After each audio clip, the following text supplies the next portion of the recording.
What is going on, people? Welcome back to MotoMac TV. Today we are back in full-time Moto's garage here. I'm sure you guys have seen this several times in my episodes, and we're doing a little bit of work on the ZX-10 before next week, which is a pretty big week for this bike. So let's go ahead and check out and see exactly what he's doing to T'Challa. Hey, Boogie. What's going on, dog? What we got going on today? A little install with a PC5.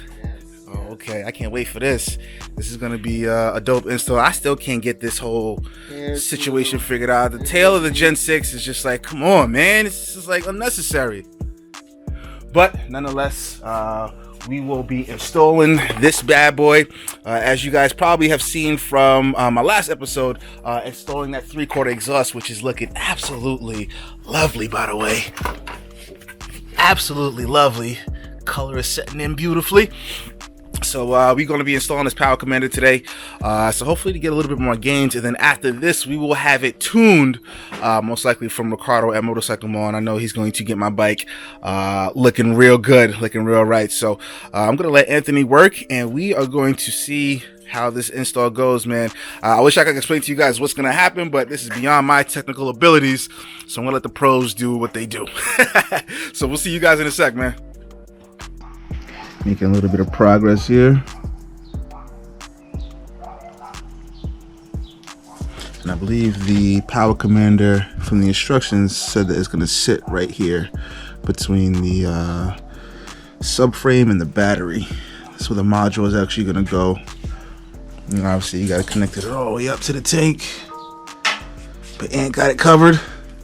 Right in here.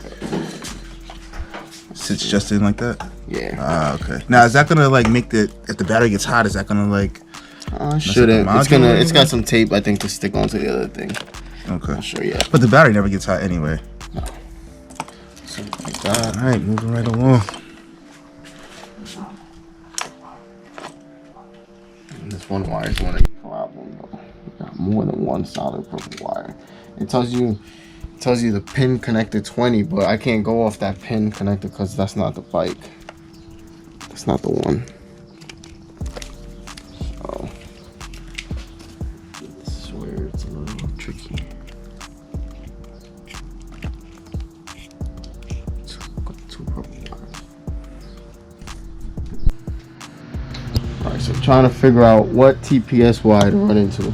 Over here, we got two purple wires, this one and this one. Over here, this is the one purple I'm trying to find. So I'm sending some resistance down this purple wire, hold that in here, and I already snipped this one a little bit just so I could get in there, go to the ohm meter, got 0 ohms. I'll put it on the beeping mode, so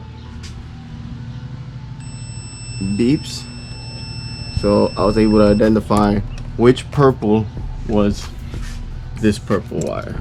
And this is from this connected from the TPS. This connects your throttle bodies, tells the bike where those throttle bodies are, how much they're open, how much they're closed. Let's open up this wires real quick so you can see the order of it.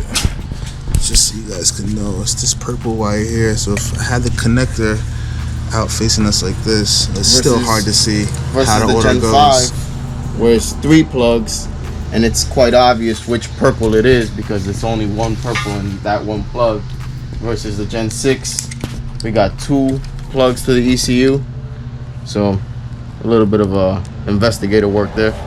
I knew you would figure it out. No problem there, boy. And then take this wire. And that came from the instructions right here.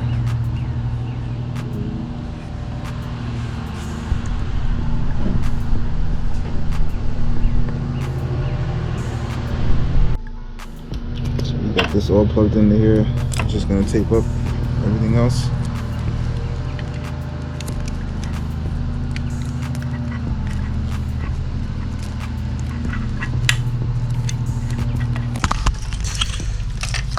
So basically from here, everything is pretty much just plug and play. Yes. I'll get to these fuel injectors. Let's see if I can get it tonight. I don't know if you guys can see that, it's pretty dark. I'm using the GoPro, but the injector plugs are down there and it's pretty much just plugs right into the harnesses. Can't wait to see how this goes, man. Ricardo, you better hold me down, man.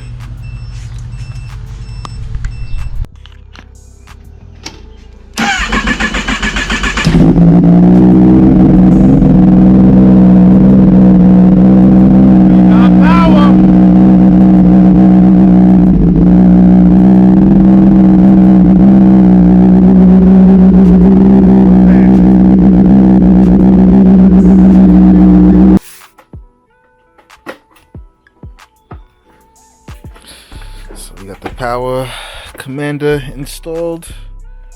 Modules right here. If you guys can see, it's tucked in there really nice and snug.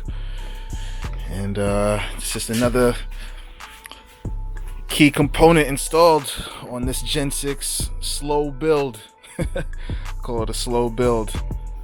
But next step after this is the tuning from Ricardo at Motorcycle Mall, and I'm really happy to see what it's going to pull on the dyno, because I really haven't updated you guys, but ever since I put on the 3/4 system, this bike has definitely been way more responsive, especially on the top end. And obviously we know that that's untuned, so once it gets tuned through the power commander, we should see some decent performance. And then once the ECU flash is released, we'll really see some crazy performance out of this. This bike is definitely going to be over 200 horsepower when the ECU is done for this bike. So yeah, man, that's it for today, guys. Relatively short video, but we will see you on the next episode, and we will be on that dyno.